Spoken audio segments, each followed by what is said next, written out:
Supreme कोर्टातील सुनावणीमुळे जिल्हा परिषदेच्या निवडणुका पुढे जाण्याची शक्यता, उपमुख्यमंत्री अजित पवारांचं वक्तव्य.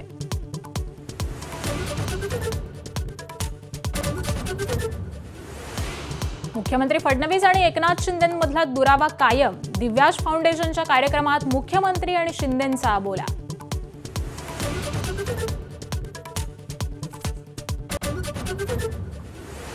मनसे नेते अमित ठाकरे आज नवी मुंबई पोलीस ठाण्यात हजर राहणार.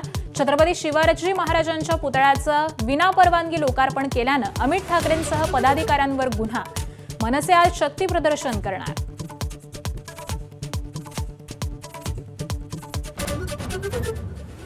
दिल्ली स्फोटातील आरोपी डॉक्टर मुझम्मिलच्या घरातून स्फोटकांचा मोठा साठा जप्त.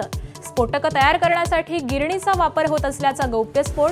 तर रडारवरील अल फलाह विद्यापीठातील अनेक कर्मचारी आणि डॉक्टर गायब.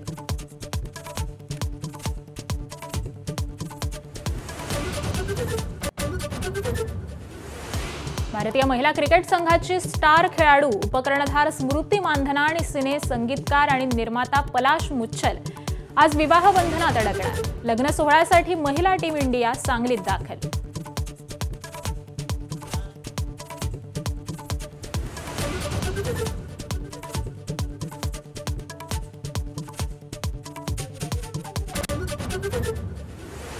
गुवाहाटी कसोटीचा आज दुसरा दिवस. पहिल्या दिवशी दक्षिण आफ्रिकेच्या 247 रन्समध्ये 6 विकेट्स, कुलदीप यादवच्या 3 विकेट.